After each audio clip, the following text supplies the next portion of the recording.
আমি খারাপ এলম এলম নিয়ে যাই, আমি জ্ঞান অর্জন করে যাই, তাহলে এই গ্রামবাসী ক্ষতি হয়ে যাবে, গ্রামবাসী ক্ষতিগ্রস্তের মধ্যে পড়বে, আমার বাপ মা আত্মীয় স্বজন সকলেই ক্ষতিগ্রস্তের মধ্যে পড়বে এবং আমি নিজেকেও পড়ব।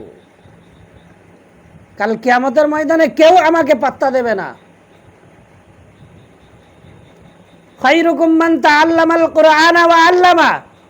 আল্লাহ পাক রব্বুল আলামিন বলছেন, দুনিয়ার মধ্যে শ্রেষ্ঠ মানুষ ওই, দুনিয়ার মধ্যে শ্রেষ্ঠ মানুষ ওই পরকে ইলম শিক্ষা দান করে। আমরা ইলম শিক্ষা করতে এসেছি, আর এই ইলমটা শিখবো এমন ভাবে শিখবো যেন আমার দ্বারাই আর 5টা ছেলে আর 5টা বাচ্চা তারা মানুষ হয়, এমন ভাবে শিক্ষাটা দেব। শিক্ষক ভাইরা তারাও চেষ্টা করব যেন আমি এবং আমার শিক্ষক সাথী ভাইরা তিনারাও যেন এই ইলমের ওপরে আমল করতে পারে, আমল করার পরে সেইটাকে ছাত্রদেরকে নসিহত করতে পারে।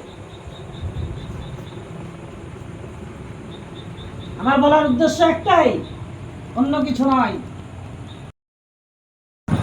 যেমন খায়রুকুম মান তাআল্লামাল কুরআনা ওয়া আল্লামা, এই ইলম যেমন হাসিল করতে এসেছি, জ্ঞান যেমন অর্জন করতে এসেছি, একটা জিনিস ভেবে রাখবো, হুজুররা বারবার বলেন, আমাদের হযরত মাওলানা সুলতান আহমেদ সাহেব বারবার বলছেন তোমাদেরকে উস্তাদের পাবন্দি করো, শিক্ষকদের পাবন্দি করো।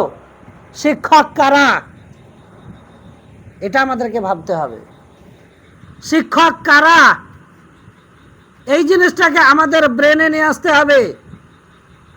যে আমাদেরকে একটা আলিফও শিখায় সেও উস্তাদ, যে আমাদের রান্না করে খাওয়া দাওয়া করায়, চেষ্টা করে আমাদেরকে আমাদের মুখে ভাত তুলে দেয়, খানা তুলে দেয়, তিনারাও শিক্ষকের মর্যাদা পায়, তিনাদেরকেও শিক্ষকের মর্যাদা দিতে হয়। তবেই আমার ইলমটা আসবে, নচেত আমার ইলম আসবে না।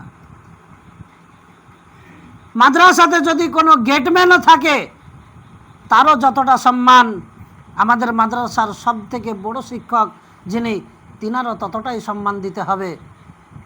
হেড মাওলানা সাহেবের যতটা সম্মান দেন একটা বাবুর্চিরও সম্মান ততটাই দিতে হবে। তবেই আমরা তালবে ইলম হতে পারবো, নচেত আমরা তালবে ইলমের খাতা থেকে আমরা সরে যাব।